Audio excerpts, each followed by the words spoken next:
Real quick, looking at the Berlin Conference, you have thousands and thousands of little tribes of Africans living all throughout the continent. And from this, they carve out 65 or so countries. So you end up with a lot of little tribes, groups of people all living in the same country. These people that don't like each other now are forced to get along. And to kind of put this in perspective, let's look at Nigeria. Nigeria alone has all these different groups. You have the Hausas, you have the Jukins, you have the Igbo, the Yoruba, all these different groups of people all living in one country. And so you have different cultures, different languages, different beliefs, and they all are now forced to live under one president, one country. And it gets kind of difficult sometimes. There are some hairy moments because the people don't get along. So who becomes president? Well, if he's a Hausa, then I'm mad if I'm a Yoruba or an Igbo. Well, if he's a Yoruba, then I'm mad if I'm an Igbo or an Ikoi or a Fulani. So it kind of gets difficult in trying to determine who's going to become president because none of these tribes really get along.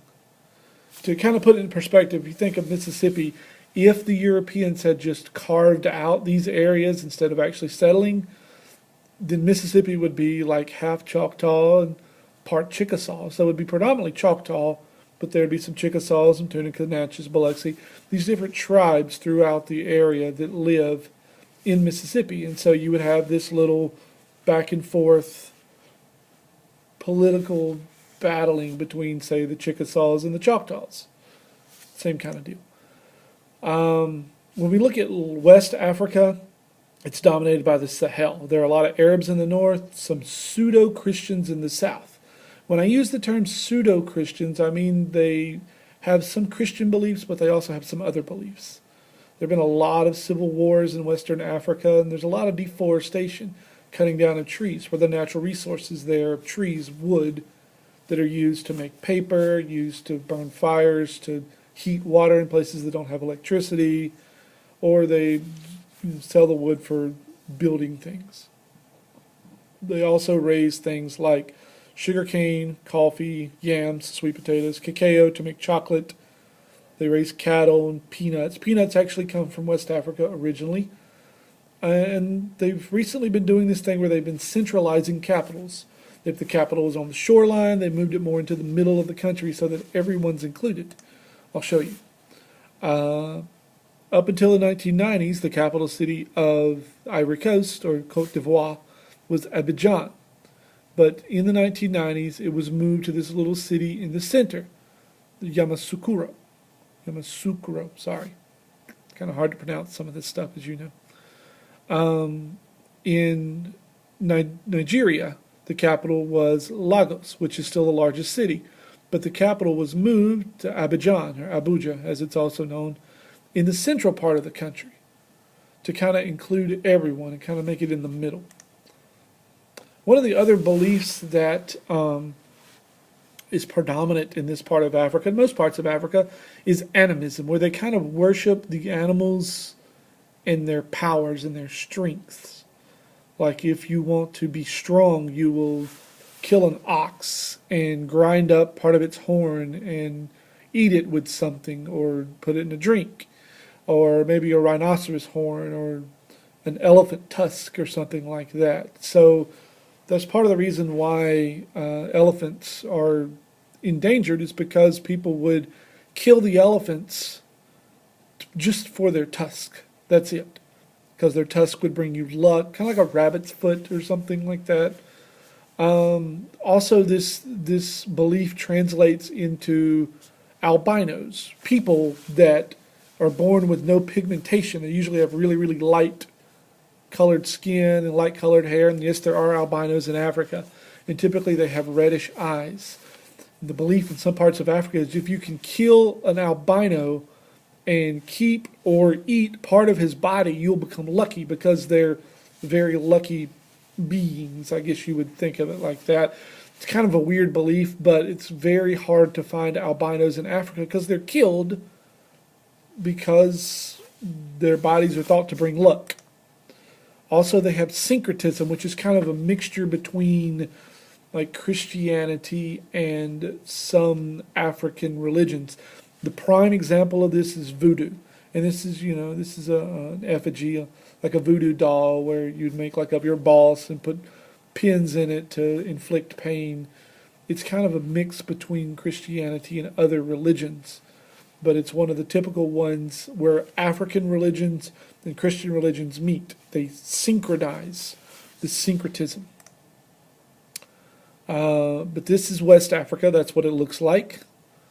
Senegal is a major port. Guinea has been in a war with Liberia. Sierra Leone has diamonds. They've been suffering through the civil war. It's probably the worst country in the world, as you see. Almost 250,000 dead from their most recent civil war. Part of the problem is, well, warlords wanting to run countries. The other part is drugs. And that brings me to Guinea-Bissau. Guinea-Bissau is a country right here along the western coast. It's where a lot of drugs stop off on their way to Europe. They end up in Guinea-Bissau, and from Guinea-Bissau, they're brought on planes or boats to Guinea-Bissau from Colombia, especially cocaine. And then from there, they're put into cars, carried by people, put on boats, and they're either sailed up to Portugal, which is right there in Europe, or they're brought through Morocco and across into Spain. And once you get into Spain or Portugal, you really don't have to stop through customs and get checked. So a lot of people sneak in drugs this way. It is what they call a narco state. What this means is drugs rule the country. Maybe the president or the prime minister or whoever is leader of the country earns a salary from the people, but he earns even more money from drug bribes to make sure that drugs are brought into his country. And here's a map showing you where the cocaine goes. It can either be brought into Guinea-Bissau or other parts of Western Africa and either brought across to Eastern Africa and then into Europe or, like I told you before, into Portugal and Spain. You can see what happens when people try to fight against the drug powers. Bombs go off. There's a lot of, and as you notice, it's American money. This is in Guinea-Bissau. American money is the money that's used in a lot of these drug deals. That's a lot of marijuana that came from South America that ended up in Guinea-Bissau. Liberia went through a long, drawn-out process of fighting a civil war.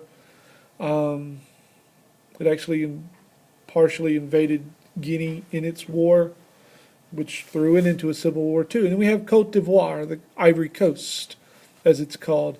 They went through a civil war for many years recently, and now they grow coffee. Besides coffee, they also this is a coffee bush, by the way. They also raise a lot of chocolate, cacao here, which gets shipped to Belgium, Switzerland. Liberia had a Back to Africa movement in the 1820s, where some people tried to bring emancipated slaves back to Africa. But these slaves, when they were brought back to Africa, they're like, where are the homes at? They're used to at least staying in huts of some form or shack, not the small little shacks that the people in Liberia lived in. And also the other problem is in Liberia, they spoke African languages. They didn't speak English. And so when these emancipated slaves moved back to Africa, they don't really fit in with the native Africans because they don't speak the language, they don't live the same way. So you have these two groups of people that are still today battling for control of Liberia. You have the natives and you have the emancipated slaves. In the 1880s and 1890s, a guy named Firestone, yes, that Firestone, brought rubber trees to Liberia and started harvesting the latex from the rubber tree. And that's what's happening right here. Catching it in a cup, then it's processed. After it's processed, it's turned into rubber. And so this is where a lot of rubber that came to the United States came from, was from Liberia. Also, Liberia has a lot of ship registrations. So if you get on a ship and the ship is flying a Liberian flag, what that really means is they have to abide by the rules and laws of ship safety, pay, health, safety, I already said safety, labor costs, like minimum wage kind of things, of Liberia instead of the United States. And the advantage of this is the workers on the ship, let's say they if the ship registration was by the United States, then they would have to pay their people at least $7.50, $8 an hour, whatever minimum wage is now.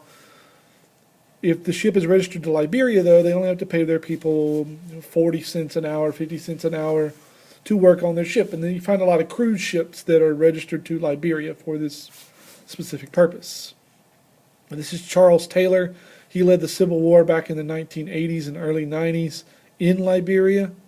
He's been charged with war crimes and has been arrested and caught.